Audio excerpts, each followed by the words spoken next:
Hello and welcome to another day in paradise, and welcome to another edition of the Unapologetic Negropian. In today's video, we are going back to the Bamboo Roots Collective in Elmina, Ghana. Earlier this week, we released a lot of the leaked footage, the audio recordings that were taken during an argument between AHMAHTSIYAHU Ben YIREAL and his wife Ama. These audio recordings were quite revealing. We analysed the way Amat was actually acting during that recording, and we came to the conclusion that Amat is perhaps suffering from some form of antisocial personality disorder. So after this argument happened between him and his wife and those audio recordings were released, Ama and Amat split up. They went their separate ways, but later on they got back together, and because they got back together, they needed to make a statement to try and repair the damage that these leaked recordings had done.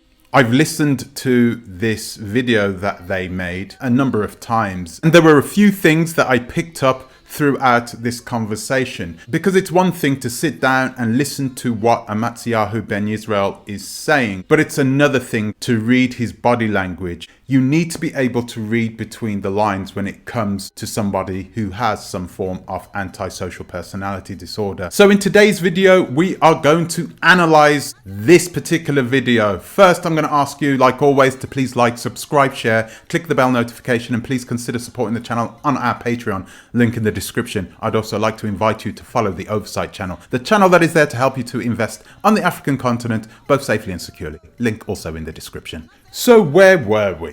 So Amat and Ama came out with this video, and we're going to take a listen to some of what they had to say, and we're going to see if we can read between the lines. Let's take a listen. While we are proud is that there's no deceit, no deceitfulness, no malice in our efforts in spite of the accusations. And Ama's encouraging me to do this, encouraging us to do this.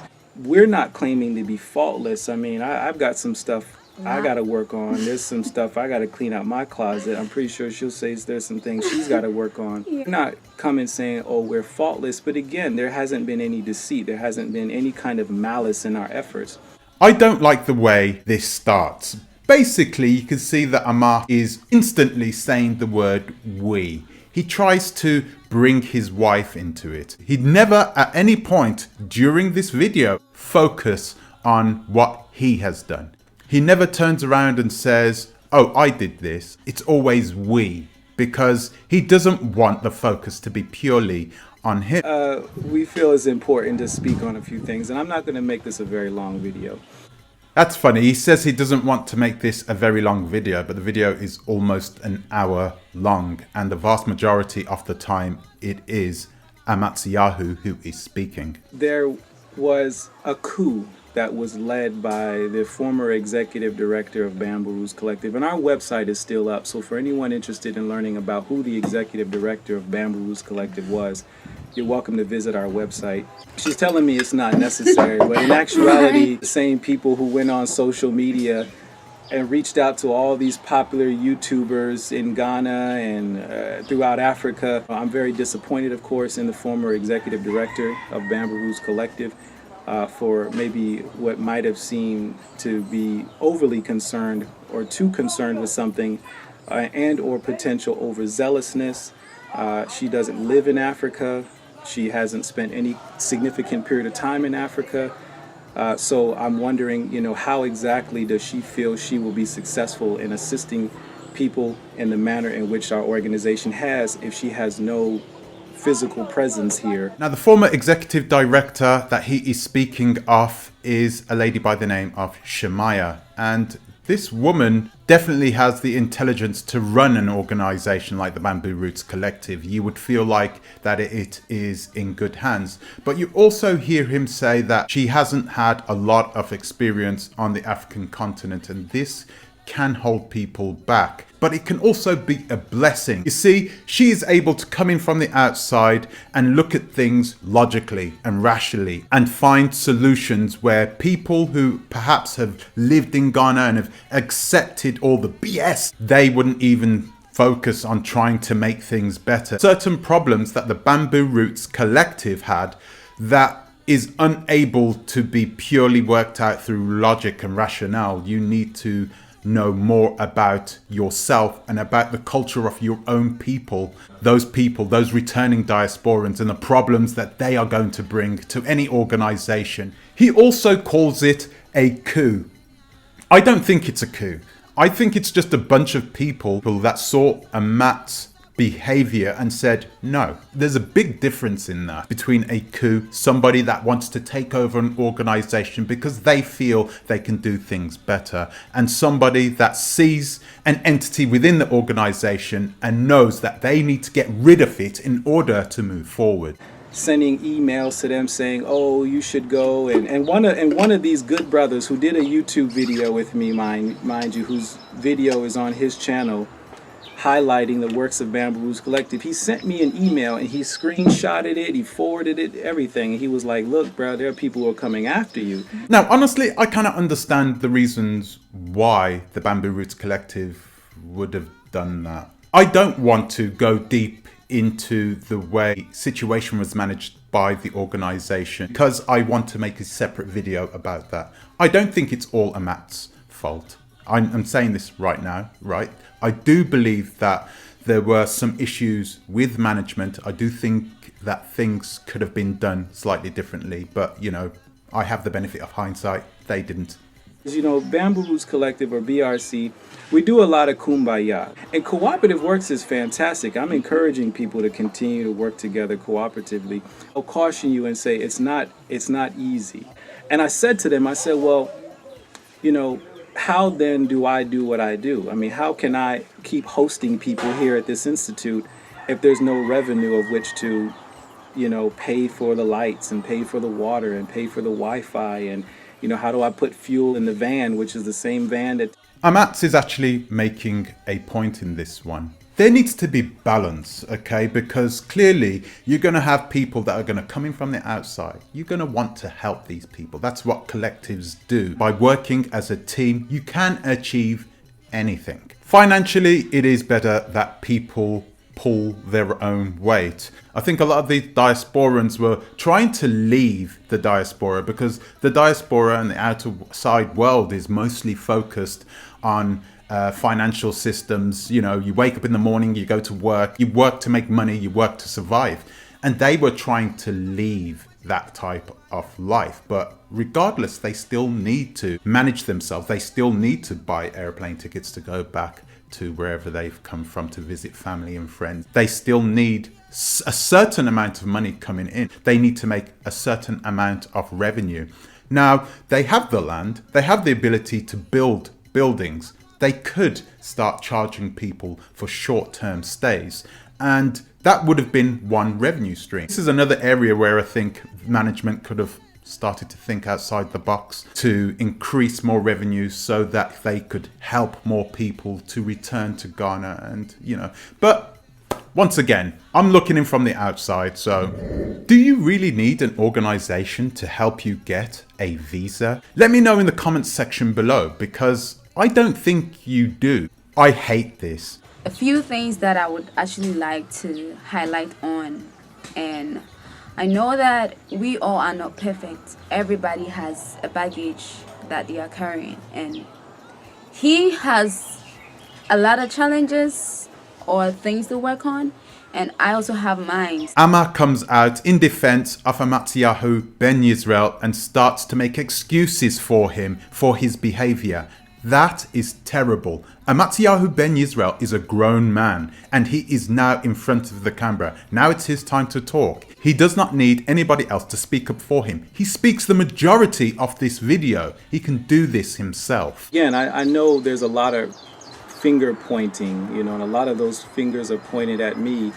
And I understand. And believe me, you know, if they could have been done differently, we would have done them differently. But we didn't possess the knowledge at that time that says, how do you run a successful cooperative works organization with 130 members? Throughout this entire video, AHMAHTSIYAHU Ben Yisrael seems to be palming off any responsibility for the things that have gone wrong throughout this period from himself onto other people. He says multiple times during the video that he is not perfect. Well, actually, he says we are not perfect, which is pathetic.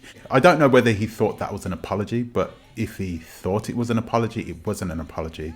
And it was a pathetic attempt at an apology. I'm not going to sit here and say the reasons why he should apologize. If he doesn't know, then don't worry about it. It's too late for him. Other people.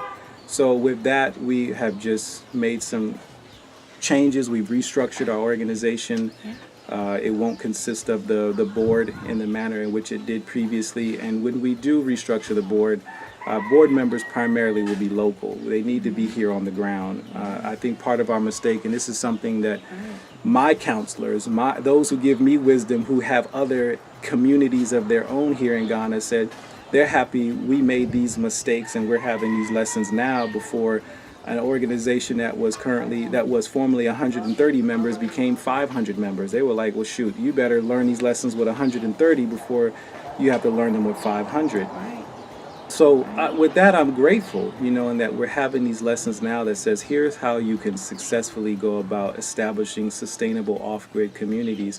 And whilst we're very excited about, being neighbors with our brothers and sisters from the diaspora, I got to tell you something, and this is me being as plain and as simple as I can be, and that's that there's two things Amma and I have learned, and that's to keep people accountable and keep people responsible. I'm going to need to talk about the way management handled this, because in one way I don't think it's a good idea for them to go out and start sending these emails to these social media content creators for YouTube. Obviously I was one of those people, but in another way, when you listen to the way AHMAHTSIYAHU Ben Yisrael was communicating with his wife, say you the Momo, how much do you need? Amma, what do you need? I'll give it to you.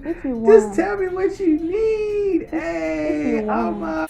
You can understand their frustration at why they thought that this would be the only way that AHMAHTSIYAHU Ben Yisrael would have to react one way or another. There's two things Amma and I have learned, and that's to keep people accountable and keep people responsible. Okay, and lastly, I wanted to talk a little bit about AHMAHTSIYAHU being responsible. He actually speaks about those people, those diasporans returning to the African continent and going to the Bamboo Roots Collective, being able to have a bit more responsibility for learning about culture, learning about the systems, and not just asking the Bamboo Roots Collective members for their help, but being a little bit more self-sufficient, being more responsible. It doesn't seem to me that he is a responsible person himself. Throughout this entire video, not one time, not at one point in this 1 hour almost monologue does he ever turn around and say, I apologize for the way I acted, and I apologize to my wife. My wife is sitting here. I'm going to apologize unreservedly before her, and I'm going to apologize to those members of the Bamboo Roots Collective and anybody else who took offense with the way I treated her or the way I acted and the way I behaved that night. No, it never happens. I can tell you the reason why it doesn't happen. AHMAHTSIYAHU Ben Yisrael doesn't believe that he is at fault for anything. He doesn't believe he is responsible for anything. This is because AHMAHTSIYAHU Ben Yisrael is just an irresponsible person. Like I said in the last video, he is not a grown-up person. The person that you see here in front of the camera, yeah, of course he is. He's an adult, he's mature. He says all the right things in this video. However, the real AHMAHTSIYAHU Ben Yisrael, the person who he is underneath the mask, he's a kid.